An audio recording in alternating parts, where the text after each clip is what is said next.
Okay. On behalf of the Wits University alumni here in Israel, Telfair Jerusalem branch, and Pomerantz Bookshop, I'd like to welcome you all this evening on this very cold and rainy evening.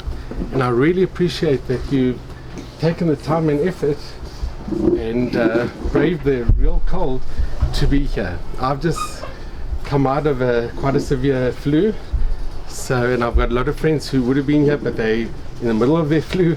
But this is something I would never give up, and it's such an honor to be here and to see this evening happen. So I just want to mention this book, The Unfinished Diary, how I became involved in the book. So Khani, who's sitting here, is my nurse, and I'm quite passionate about documenting Holocaust survivors, and I told Khani that I have a passion for it, and she said, well, my father has a greater passion than you. He lives the Holocaust. And she told me that he wrote this book. It's about his father, The Unfinished Diary. And I immediately went to Mea Shearim, because I came first to Pomerantz and I saw it wasn't here. I searched all over and it just wasn't here. So I went to Mea Shearim and I bought the book. And I started reading, and I couldn't put it down. Every page was a masterpiece. There are no words to describe how authentic, in real time, you actually feel that you're in Poland. And since we're in Poland, my wife and I went there about a year and a half ago. We really felt that I was living that trip, being in Poland. So I immediately came to the store here, which I've been many times, and they know me quite well. And I said, you have to have the book in the store. How can Pomerantz not have this book? So I started opening the book, and I showed, I don't know if it was Nachum, but I showed who wrote in the book. And when you actually go to the introduction, you'll see quite a few historians, very prominent Holocaust historians, who write their impressions on the book. And one of these historians is Alan Rosen. And when I met Feivel, when he was here for a bar mitzvah, Khani, I think it was for your son's bar mitzvah. So in 93 Beit Vegan, I live in Uziel, which is very close. Feivel, the moment we met, we just connected beautifully. And then Feivel said, he'd like me to meet Alan Rosen. And he lives in the same building. And he came up and we met. And it was unbelievable that in the same building, what a coincidence. It's not more than a coincidence, just min hashamayim. So I told the sons here, Michael's sons, about Alan Rosen, who lives in the same building as Feivel Wolgelernter. And then they said to me, but that's our father's chevrusa. Not only is Alan Rosen their father's chevrusa, they grew up in the same town, they were in the same class. So this book it's meant to be in the shop. A lot of people have come and they bought it, and it actually changes your life when you read it, because I think it is the most amazing book on the Shoah. I mean, I've read many books on the Shoah, but I've never ever read a book like this. So tonight we are very privileged to have the author, well, somebody who was in Poland, who was born in Poland, who lives in Zurich, and was here for a simcha. And I'm so glad that you gave the precious time. I think you're leaving tomorrow back to Zurich, to address us tonight. It's a great zchut to be here. And without further ado, Feivel, if you can explain the journey and how you came about publishing the book, The Unfinished Diary, A Chronicle of Tears. Thank you.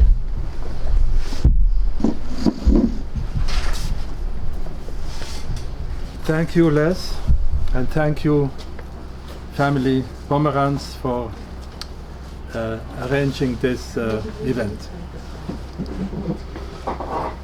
After my father's memoirs were published, The Unfinished Diary, people tend to ask me to tell them about my family and about the Holocaust. Now, although I was born in Poland in the middle of the war, I'm not quite what people mean when they say a Holocaust survivor.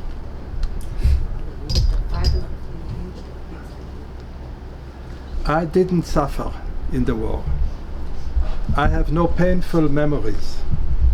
I was simply too young to understand what was going on, and my mother took very good care of me, and she kept her mental anguish to herself. On the positive side, as far as knowing something about the Holocaust, I grew up among Holocaust survivors.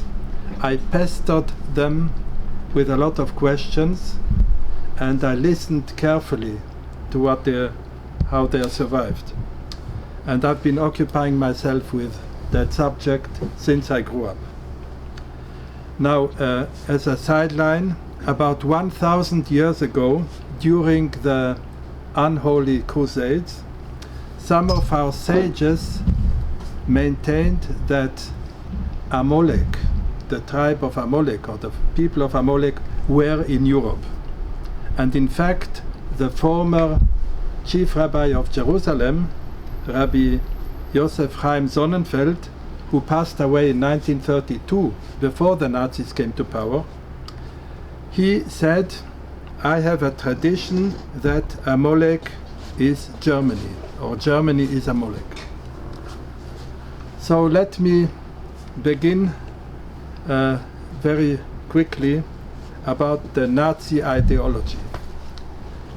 The Nazis were all children of Christian parents, most of them. And they got their first anti-Semitism through their mother's milk. However, in order for Jews to escape from that hatred, all they had to do was to convert.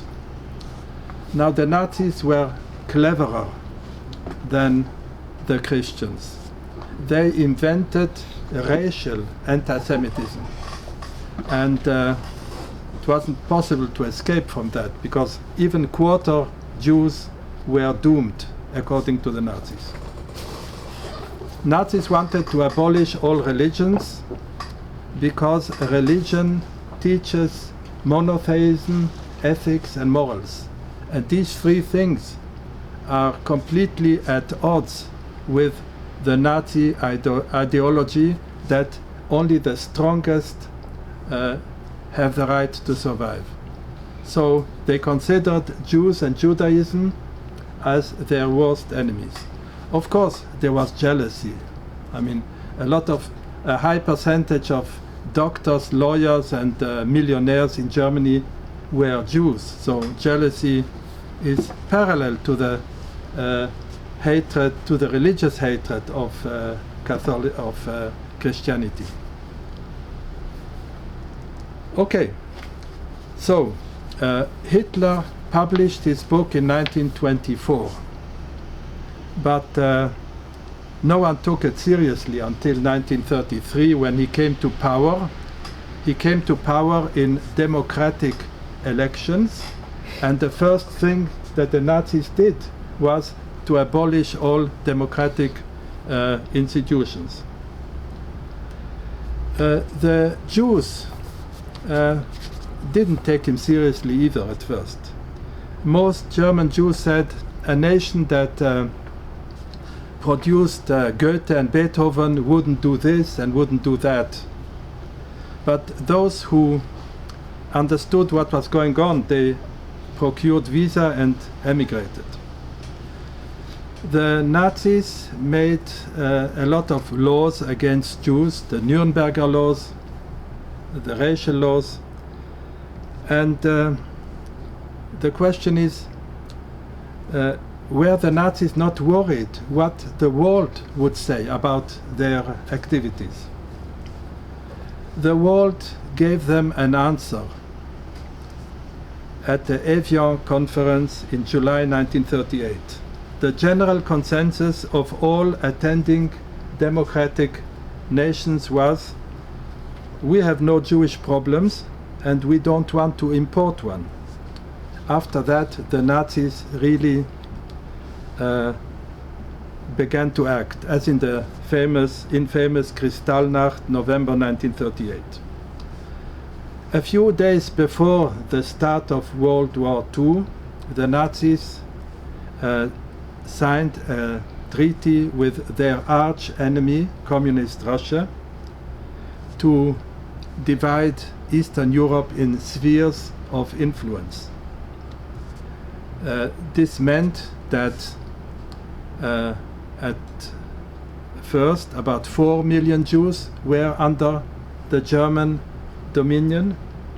Later on, when Germany attacked Russia in spite of the treaty, 6 million Jews in all Baltic states, in Poland, in Czechoslovakia, 6 million Jews were under the government of Nazis. A funny thing, the Nazis and the communists wanted to abolish all religions. The Nazis, because the religions contradict paganism, and the communists wanted to get rid of religions because they are the causes of conflicts. According to the Nazis, mankind consists of Übermenschen, these are the German Aryans, of Menschen, their slaves, and of Untermenschen, these are the Jews who have no right to exist. The communist view on mankind is that all humans are equal, and how Jews loved to hear that. And no wonder that so many Jews became communists and fled to Russia, and this of course caused the Nazis to equate communism with Judaism. Okay, let's come to the consequences for Polish Jewry. After the quick military victory over Poland, the Nazis started to act. They came from west to east slowly and began to implement what they called the Endlösung, the end solution of the Jewish problem. They did it with Einsatzgruppen. These were mobile gas vans. They collected the Jews in ghettos. They deported them to concentration camps. These were labor camps and later camps with gas chambers and crematoria, and also a few pure death camps. 1941, Germany attacked Russia, and that was the end of most Eastern European Jews. My hometown was Żarłowszyce. Żarłowszyce is a small city, about 10,000 inhabitants, 45 kilometers northeast of Krakow. It was not a typical shtetl. There were much too many Jews. And many refugees from the west who were fleeing the Nazis came to Żarłowszyce. They were received as well as possible. And when I was born in 1941, life was still bearable. A lavish Sude was offered at my bris. With the refugees came plenty of rumors, and my father's diary begins in 1942, in mid-1942. I talked to a lot of people and came to the conclusion that few things were known, few things were feared, and a few things were unknown. Persecutions and boycotts, this was known. Since the Nürnberger laws with the famous slogans "Kauft nicht bei Juden" or "Die Juden sind unser Unglück," this was known. Expulsions and abductions, yes, also known since Kristallnacht 1938. Were there executions and murders? Yes, this was also known, but not on a grand scale. Did people know about the mobile gas vans? I don't think so. I have a feeling they didn't, because no one ever survived such a van. The people were forced into the back of a lorry, which was hermetically closed. The exhaust gases came into that room, and the people died after 20 minutes. and they were dumped in trenches. Did people know that work camps existed? Yes, this was well known, but there was a delusion that one who went to such a work camp automatically survived, which was not true. I know many people, young people, who volunteered to go to such a camp and survived. Later on, many camps had added crematoria and gas chambers. So, as a wealthy family in Žalošice, we could afford to take many precautions. We prepared, I'm saying we, I mean my parents, my grandparents, my uncles. We prepared hideouts in nearby villages with friendly farmers.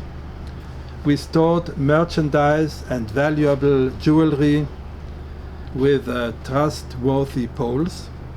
And needless to say, hardly anything was ever given back after the war. And when returning Jews insisted, this caused many pogroms. My father melted 16 kilos of silver and hid it together with jewelry and furs, and it's probably still hidden somewhere in Žalošice. And a very important thing, in defeated Poland, as in any defeated country, the local currency drops in value to almost nothing. So my father got many gold coins, which turned out to be very important for us, and I still have some. He got a pistol, a gun, and learned how to use it. He procured poison and razor blades for the worst case. He got forged identity documents and arische Papieren. These were certificates signed by a friendly priest that the one who has it is not a Jew, is an Aryan. This was okay for Polish-speaking people like my mother and myself. I was blonde and blue-eyed. However, most frum men spoke very bad Polish. However, at least they could cut off their beards and their payas and dress like a goy, not like with a kaftan. One day in late summer 1942, the neighboring restaurant owner told us that 300 meals have been ordered. So we got the news that the Nazis were soon coming to town. They came, but before that, when they came, they ordered all Jews to assemble in the marketplace.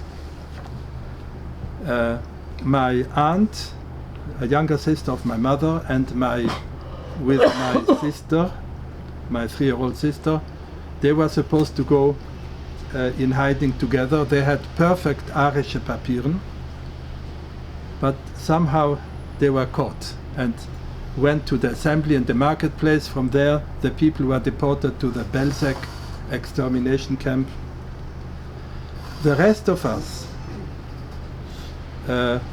we went into little hamlets and hid as arranged. At first, the farmers who hid us didn't risk a lot. Later on, when the Germans realized that out of a population of well over 10,000 Yidden, they only deported about 2,000 and killed in trenches in the cemetery about 1,500. They realized that there must be a lot of Jews hiding in the hamlets. And they were helped by Polish youth, Junakes, they were called. What the Polish government now is doing is they're lying. The Poles were very much happy that the Jews were eliminated. this allowed a lot of Poles to take the place of Jews, to rise from a low social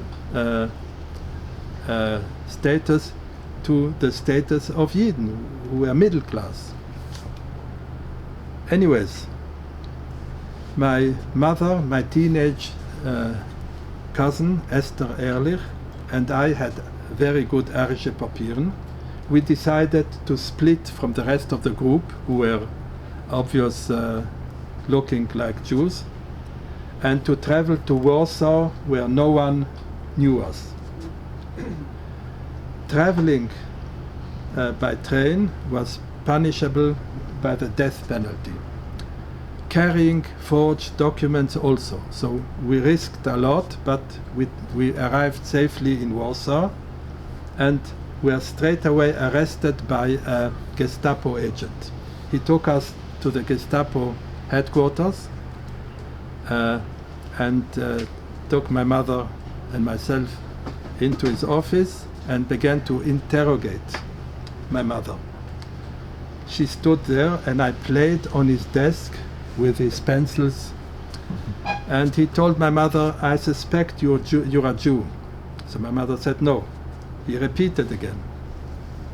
I don't know exactly, my mother didn't describe it perfectly, but suddenly he asked her, "Do you want to live?" So my mother understood what he meant, and she said, "Yes, I would like to live." And "Would you like to live?" Meaning, how much does it cost? He got a hint. He asked for 1,000 zlotys and told my mother, may you live happily through the war." My mother was convinced until her last days that this was Eliyahu Hanovi, the prophet Elijah. We went back and forth in Judenrein, Warsaw, and my mother told me she felt there was an uprising in the ghetto where all Jews were. There was a struggle.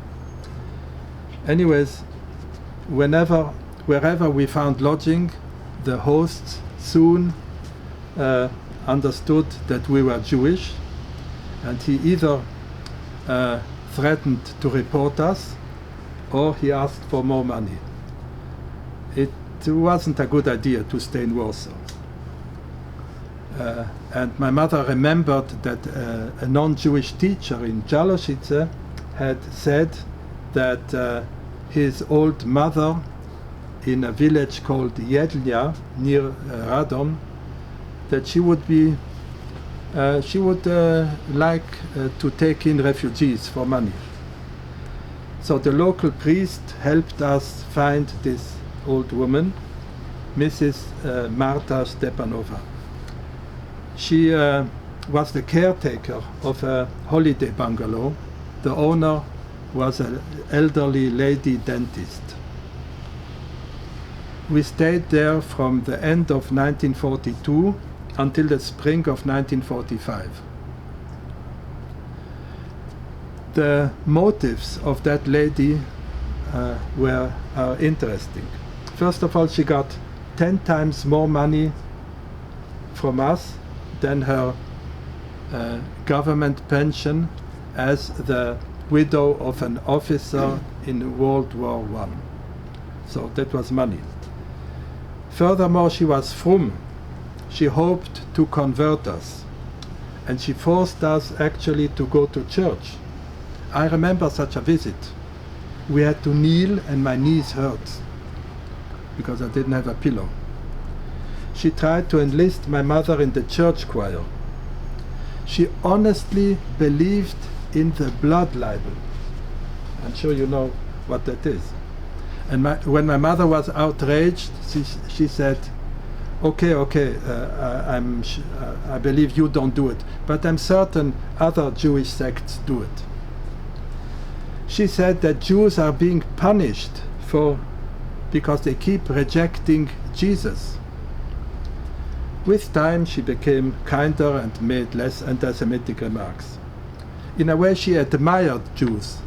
She told my mother, "Your men drink alcohol only on Sabbath and only from little thimbles, whereas our men come home every night stone drunk and beat their wives and children. She admired the Koznitzer Rebbe. I don't know exactly which one it is, but she said the Koznitzer Rabbiner.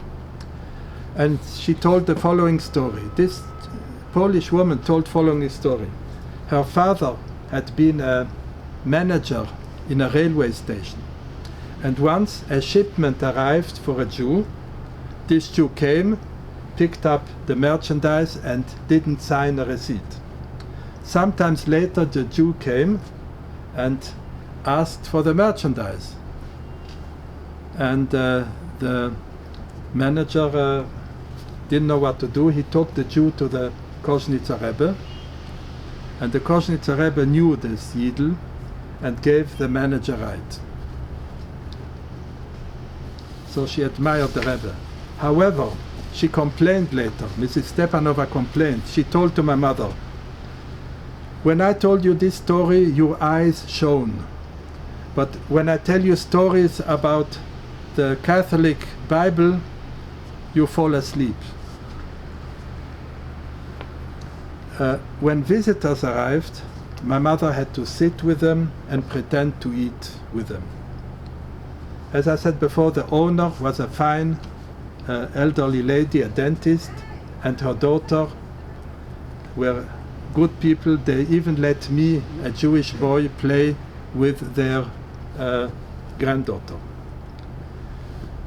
The local priest knew who we were, and he discouraged the conversion efforts. He preached in church, probably in a positive way about Jews. So this is one of the reasons we survived. Mrs. Stepanova urged my mother not to give all the healthy food to me. She said, "After the war, you will need your strength." In the second year, 1944, there was absolutely no Jewish calendar available. So my mother kept Pesach and Yom Kippur one day longer. And I must say, from what my father writes, they tried, I think successfully, to keep kosher, to keep Shabbos and Yom Tov. After the war, my mother corresponded with Mrs. Stepanova, and I have her letters. And my mother sent her packages with clothes and medicines until 1950, when my stepfather stopped it. There are a few things I remember myself. Playing games with my 16-year-old cousin. I collected wood pines and wood in the nearby forest for heating in winter. In winter I played snow. I stayed a lot outdoors, and I grew up healthy and big, robust, unlike most other surviving children. So I can say we were lucky to survive, but this word lucky is relative, because the greater part of my large family was murdered. We have to believe that it was min hashamayim that some of us would survive. But one tends to look for the reasons behind such an accomplishment. So my mother was mentally very strong. She had nerves of steel. We had enough money to pay for all our needs. I looked like a real goy. I began to walk very early, at 10 months. And later on, my mother never had to carry me. And I began to talk very late. And this, after 3.5 years, and this in pure Polish. My earlier babblings in Yiddish was incomprehensible and very unlikely to betray us. Of my father's group of 10 people, 8 were not so lucky. Same as some 3 million other Polish Jews. Only his brother, my uncle David, and my cousin Feivel Wolgelernter survived. As far as I'm concerned, there was one constant danger, because little boys are easily identified as Jewish. I remember very distinctly, once I wandered into a German garrison full of soldiers, German soldiers, near Yedlia. I was 3.5 years old. The soldiers were very kind. They called me in, they gave me sweets and showed me how to take apart and assemble their guns. Fortunately, I did not have to relieve myself. Only after 2 hours and after frantically looking for me did my mother find me. In the spring of 1945, the Germans had already retreated since 1944, with the Russians running after them. I have to add that many Russian officers were Jews. I remember heavy bombardments. Bombs were falling all around us. We spent a lot of nights in trenches, and I saw flashes on the horizon. In the spring of 1945, it was finally safe to officially leave Yedlia. We walked and then hitchhiked in a Russian jeep to Radom. I was allowed to sit on the driver's lap, and I played around with the buttons, and he told me, no, this you can't touch, this you may touch. Very kind people, the Russian soldiers. And I saw many dead Germans along the trenches, along the road. In the Radom marketplace, we saw a large group of soldiers with their hands on their heads, and Russian soldiers guarding them. My mother gives me a big stone and told me, throw it at them. I approached. One of the German soldiers smiles at me, and I didn't throw. A year later, I'm sure I would have thrown.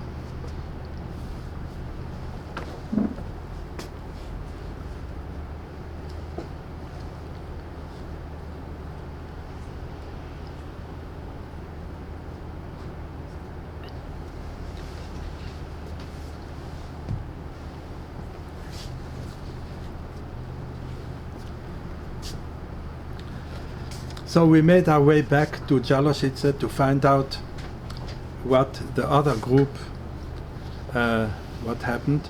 My mother had a bad feeling, because since June 1944 we hadn't gotten any messages anymore from my father's group. So she was prepared for the worst. But in Jalošice we met Uncle David and Feivel Wolgelernter, and they told us what happened. That the whole group had been murdered.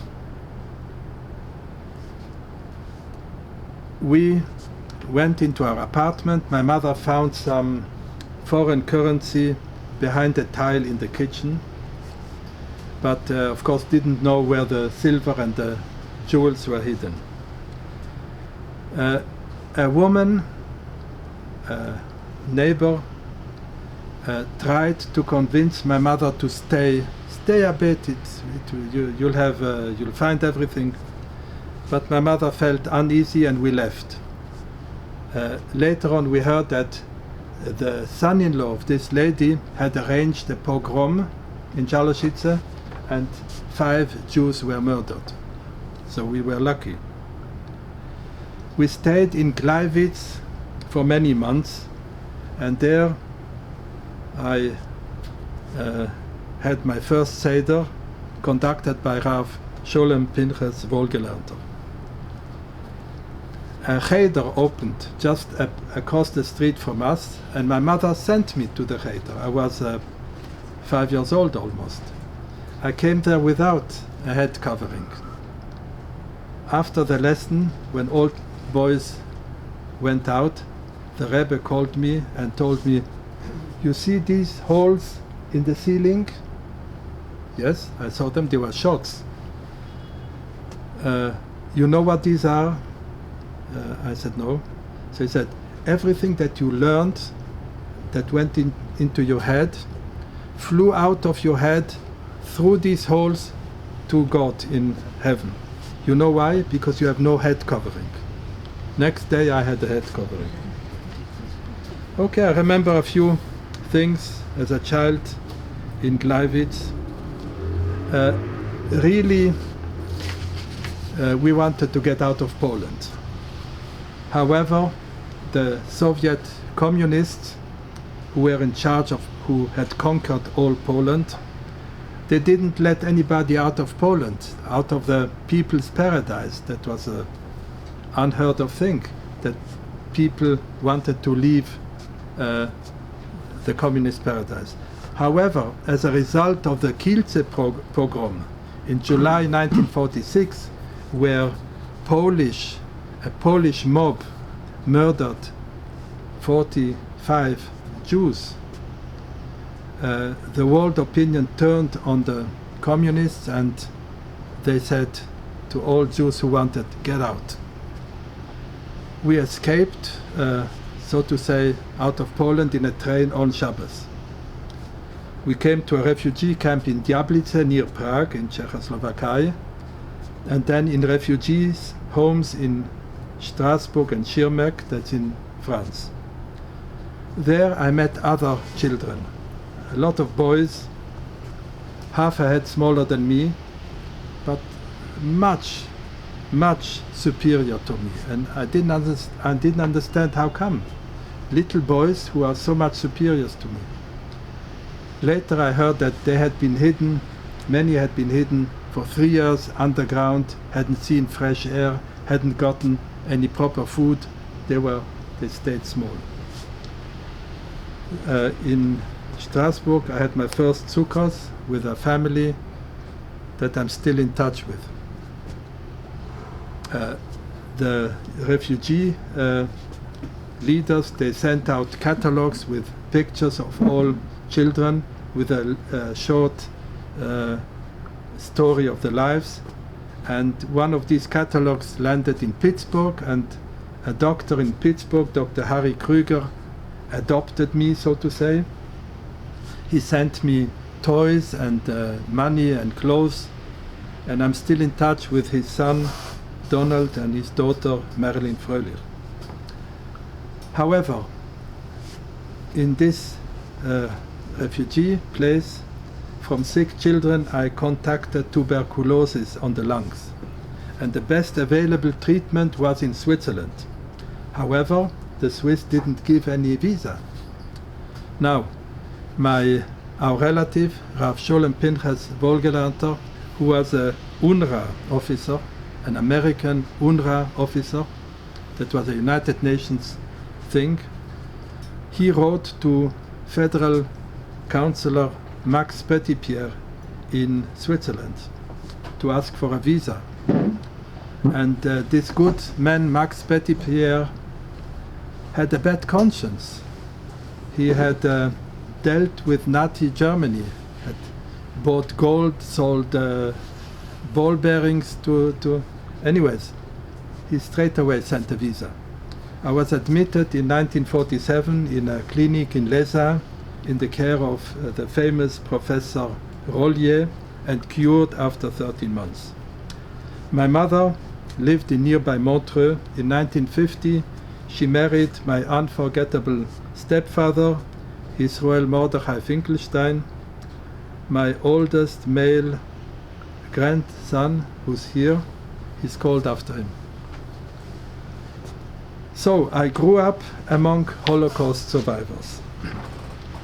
My parents, whenever they met people, the first question was, where were you during the war? How did you survive? In 1951, my stepfather took me to the Frankfurt industrial fair. He was looking for Parnusse. The city was bombed out. There was hardly any building standing, but the fair took place. And whenever we walked, along the booths, and my stepfather would see somebody who would call out, Amchu. If the other person says, Wie bitte? So my stepfather said, I wasn't talking to you. If the other person said, repeated Amchu, then they started talking together. My mother very often spoke about her past. And my stepfather never said anything. Although he had lost a wife and 3 children, he never spoke, he never told us anything. Not even to my brother, who's his biological son. People ask me how I felt about my father. We were separated when I was not yet 2 years old, and I never saw him again. So it was really impossible to develop emotional ties. My mother always wept when speaking about him. She must have adored him, but somehow didn't give me much information. However, I met a lot of people who knew him, family members, studying partners, friends, partisans. They couldn't stop praising him. Some years ago I met here in Jerusalem 2 friends of his, quite well-known people, Arthur and Joseph Tenenbaum, natives of Jaloshice. This is what they told me. He dressed elegantly, walked and spoke nobly. He was a very dignified, learned and kind person.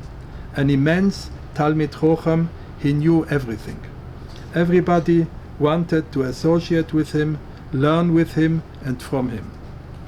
Another man who knew him as a teenager, Alfred Roseneck, told me he was the best, kindest person, a genius in Torah and Derech Eretz.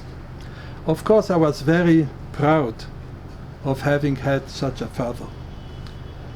The funny thing is, when my children speak to me about my stepfather, they say Opa, that means grandpa. When they speak to me about my father, they say your father. So they have no connection to him. My mother, my teachers, my mother always kept telling my teachers who my father was. Everyone who knew him expected me to become somewhat like him, and I always knew I would never make it. He seemed to me to have been from another world. I'm sure I missed not having had a real father, that is, until the age of 10. After that I had a wonderful stepfather. As I said, 2 of my grandsons, one is here, are named after him. People ask me, did I feel or do I feel like a Holocaust survivor? Having had to say Kaddish since I learned to read, it was about age 8 or 9, on my yahrzeit, I felt very self-conscious. Having parents and a brother called Finkelstein was a problem. My stepfather wouldn't allow me to change my name. He wanted to keep the Wolgelernter line alive.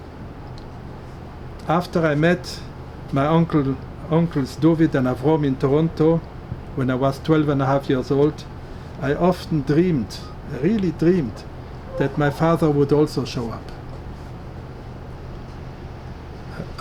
My aunt Reisele and my 3-year-old sister were deported in 1942 by train from Jaloshice to Belzec. I imagined, because I heard such stories, I imagined that my aunt threw my sister out of the train, that peasants picked her up, and that she would somehow come back to us. Do I feel like a child of Holocaust survivors? I don't know how one is supposed to feel, but I'm sure I do. My mother often spoke about the Holocaust to me and to my children. The question is, did this affect them? It must have. A good example is my son Nafti, who was born in 1970 and who knows more about this book and about the story of the diary more than me, more than anybody else. How do I feel about the civilized world for abandoning the Jews? Many countries had enough space to absorb 1 million of Jews, but refused.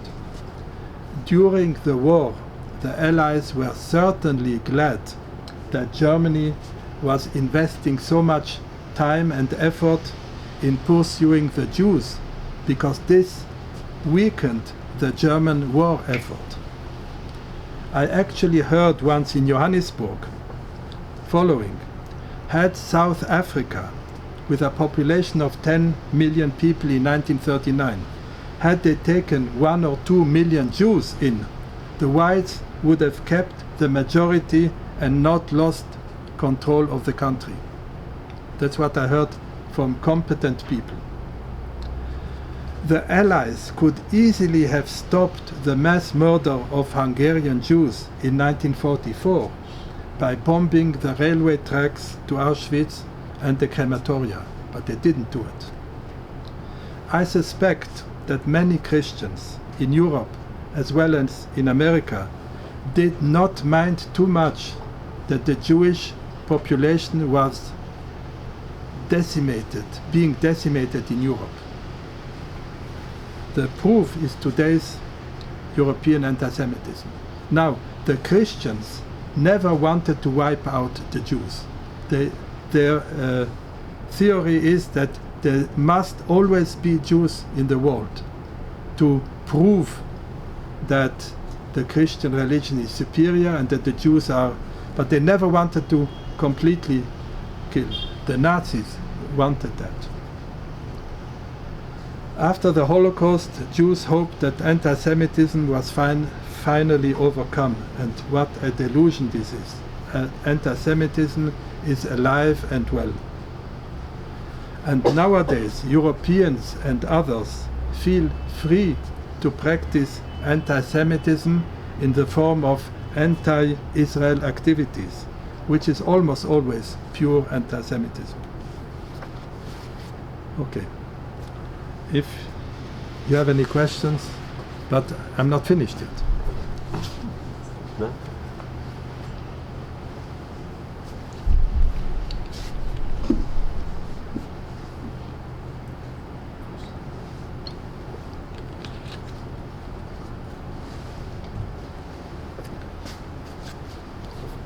I come now in details of the diary, how the diary survived.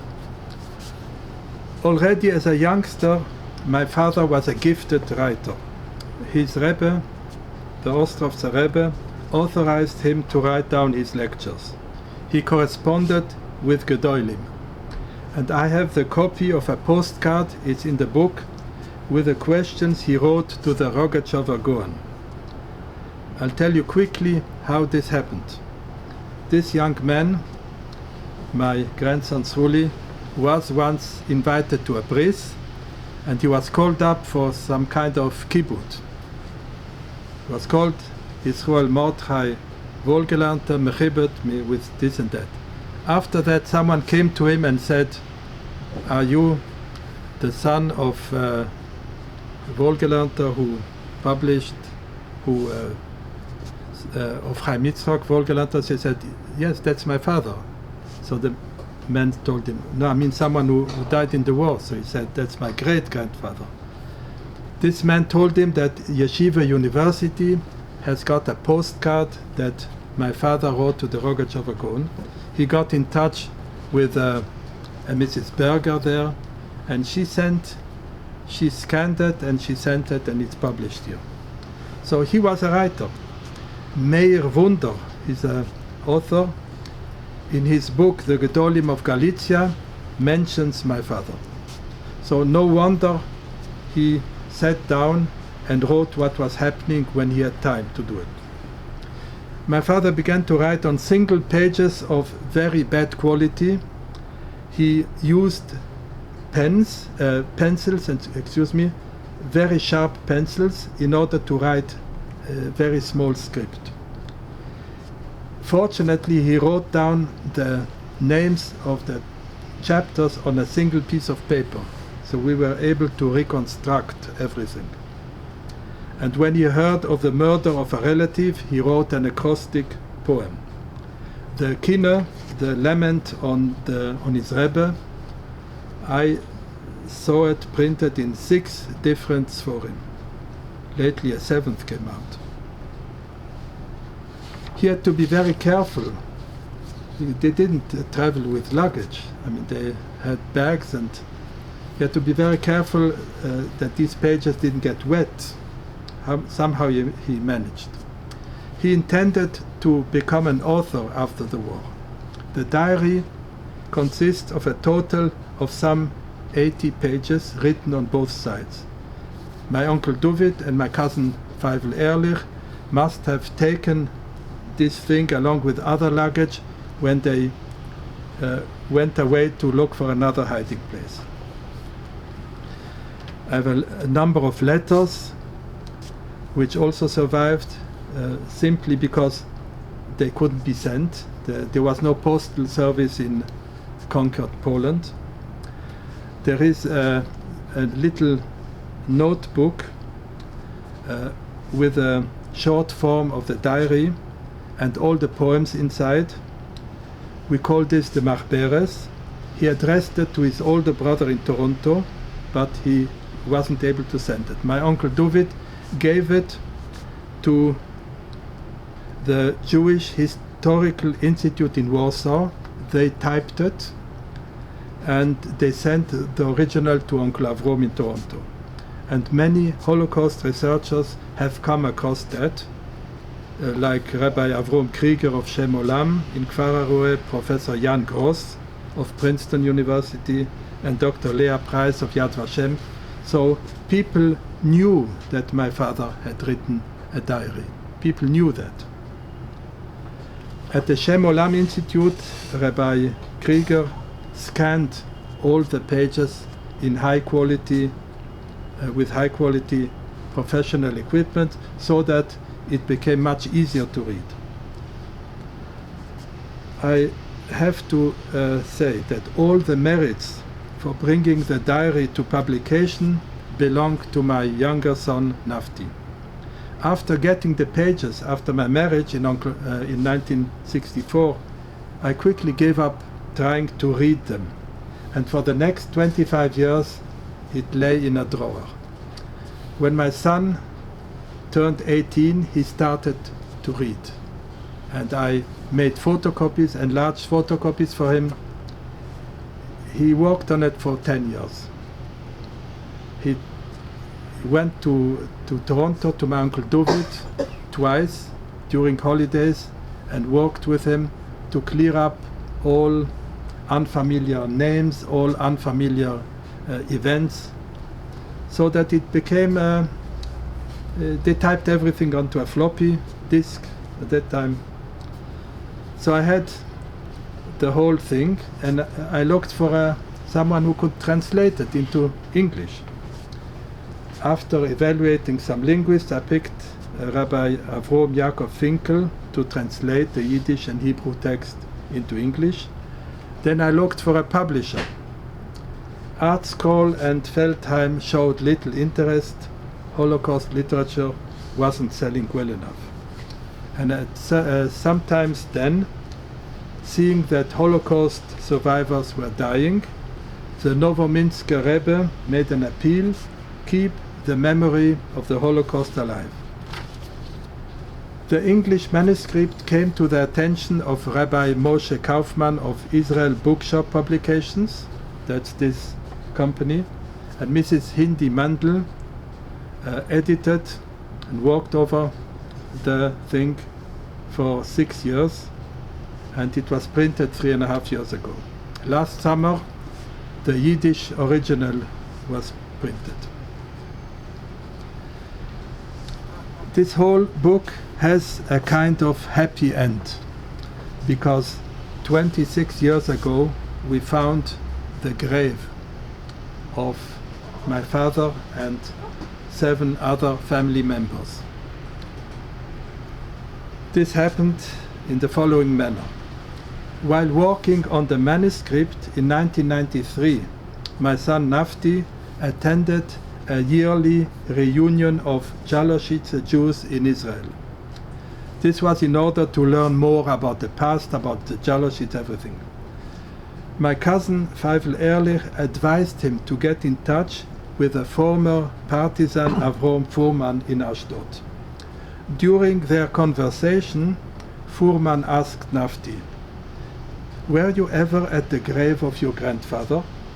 Nafti said, "No." Fuhrman asked, "Why not?" Nafti answered, "Because no one knows where it is." Fuhrman said, "I know exactly where it is." So Nafti acted quickly and competently. He organized an expedition with experts, and just 1 month later we found the unmarked grave in a little forest near Dembowitz and transferred the 8 Kedoshim to Har HaMenuchos in Jerusalem. The story was published in many newspapers. I will give you a little collection of articles to see. As I said, in the unfinished diary, it serves as a kind of happy end.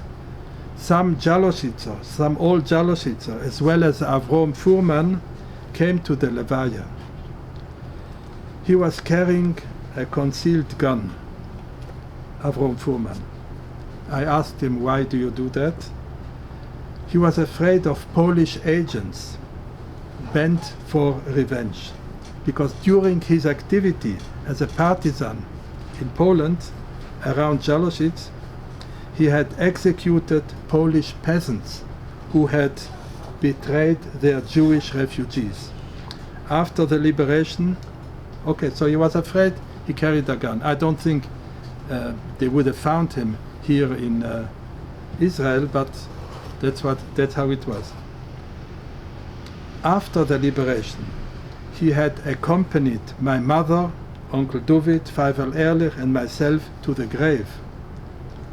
That's why he knew exactly where it was. What is absolutely incomprehensible to me, I don't understand it, to this day not. Neither my mother nor Uncle David ever told me that they knew where the grave was. I can't understand it.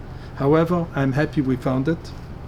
2 months after finding the grave, on the 1st of Tammuz, we inaugurated a small monument on Har HaMenuchos Tamir, 49 years after they were murdered. And since then, I've been going there for the yard site almost every year.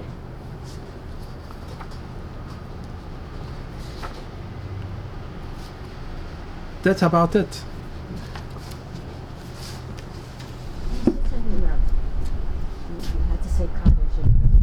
Yes. How did you describe those times? When there was a minyan in the place I was at, or my mother made sure I was at such a place, when the Chazan reached the different place. When the Chazan came to the place where an orphan is supposed to say Kaddish, I said Kaddish, a little boy.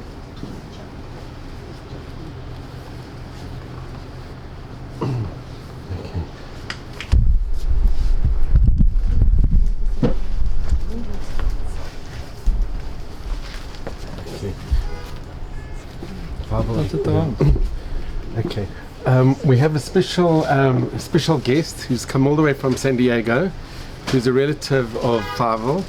That's Rabbi Jeff Wolgelernter, who was in Poland recently, who's just going to mention, I know the time is late, but it really is an honor and a privilege to have you here this evening.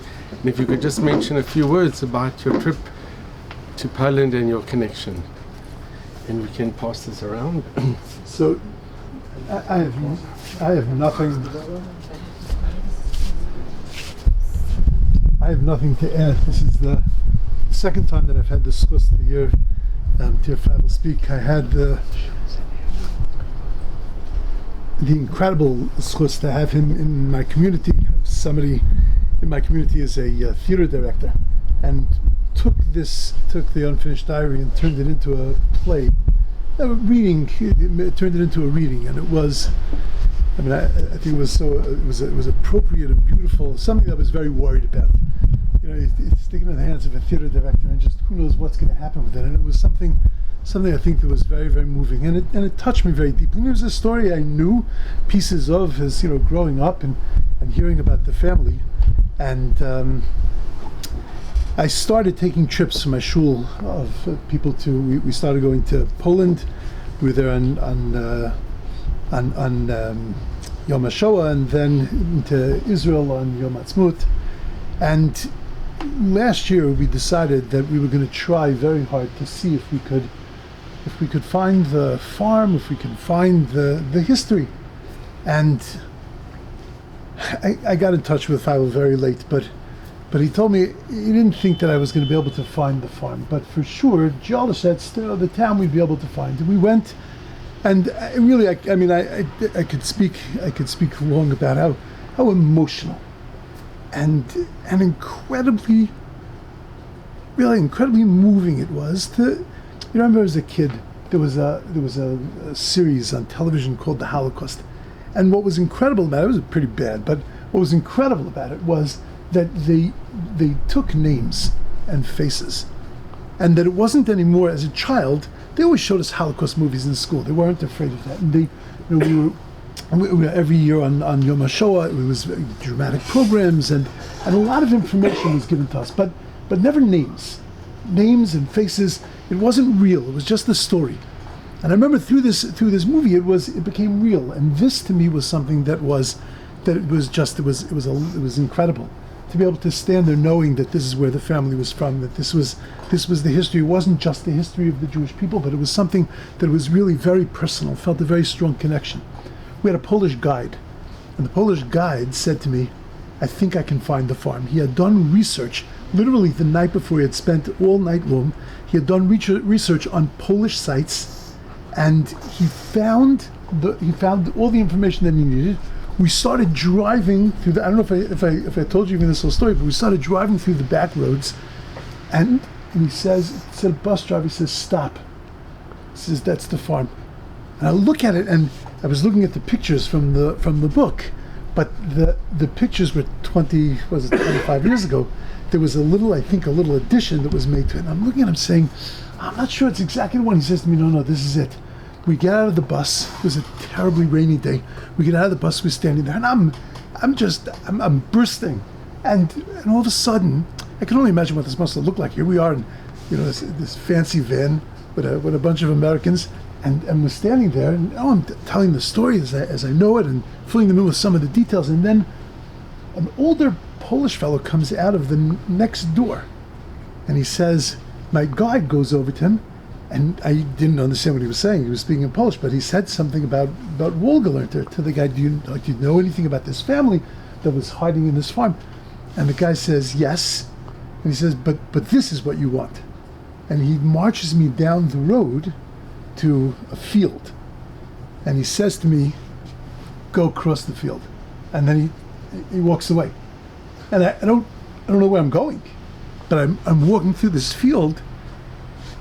And I assume that was the place where they were buried, and you can still see some it looked like like a hole. I mean, there was a loch. I mean, it was a hole in the ground, and it was just an incredible thing to be able to stand there and to know that we still go on, the Jewish people still goes on, the family still goes on. And it was a flood of emotions. This part I don't think I told you, that when we came to Eretz Yisrael, I traveled with Balabatim, with people that were not religious, and we had to do a lot of teaching to make all of this meaningful. And we taught them Ani Mamin as we were going through, and it was really very beautiful. We have a connection with Rosh Yeshiva in Merkaz Arav. And we went there, wanted to show people a terrific kind of celebration of Yom Ha'atzmaut. And we sat with Rosh Yeshiva, he spoke with us, and after davening, they sing very beautifully, they sing Ani Mamin. And while we're singing on Imam, and a fellow walks over to me, taps me on the shoulder, and he says to me, "Are you Wolgelernter?" And I said, "Yes." He says, "I'm the Rosh Hashiva's son-in-law. My name is Furman." Furman. Furman. Yeah. The Anikel. Yeah. From so Furman, and here we were, the two of us, with mishpachas. We're cousins. I mean, it's mishpachas. And we're standing there in a Beis Medrash, seeing on Imam, and it was just, the whole thing was just surreal. I can only tell you, if you have an experience, if you ever get a chance to go to Poland, and you read the diary, which is a difficult read, because it's painful, but it brings the whole experience really to life. And if you have an experience, to be able to stand there, to be able to go to Jelisets, to go to some of these places, and to feel some of that, it's really something incredible. And really the greatest memorial to Chaim Yitzchak and to all 6 million Jews is that Torah continues, and that Yiddishkeit continues, and the Jewish people continues on, is really an incredible thing. So I don't even know what I'm doing, why they asked me to say anything, but it's just to be around Feivel and to be able to have, a few times I've had an opportunity to speak with him. I can only imagine who his father was.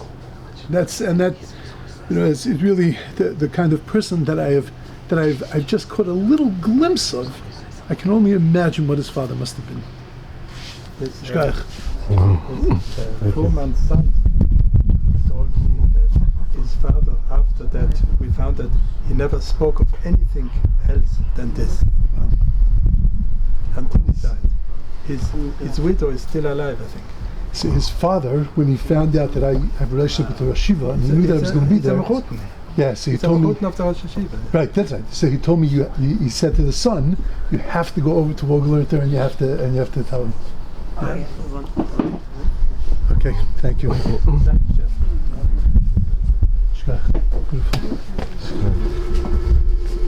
Okay. Okay.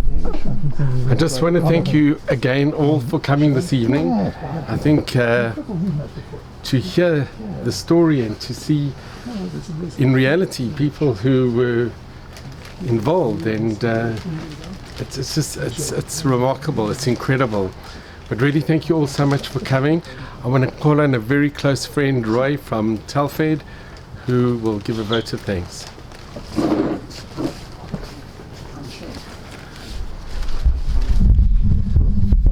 It's an absolute zchut, a privilege and an honor as a resident of Yerushalayim for many years. Tonight has really touched my heart, and I'm sure everybody else standing up here. What a story, and the way you present it with such neshama, clarity. Nobody can dispute these facts. It's really amazing. Many years ago, soon after I came on Aliyah, I was a young gabbai in the Beit Knesset Gadol. And often there were different types of events that happened, but one particular event comes to my mind right now, when the late Dr. Yosef Burg was the guest of honor at one of these ceremonies, and actually the Beit Knesset, part of it was established in memory of the 6 million. And Dr. Burg came past me, and he mentioned to somebody, walked past the table, and he said to this gentleman, "I know you from Bergen-Belsen." And as a young adult then, it really touched my heart that somebody was standing right next to me who was there in those horrors, and a gentleman like Dr. Borg was helping those in the DP camps to get them out of there. And just these kind of stories really touch my heart. As Les knows, we've done a few of these events memorizing the Shoah. And just as closing a circle, Rav Wolgelernter is the Rav of my brother's shul in San Diego, so that really closes a circle over here. So in a token of thanks, I just want to give you a gift of Yiddishkeit, of neshama, music. Enjoy. Thank you. And thank you very much. It's mamash zchut. Thank you very much.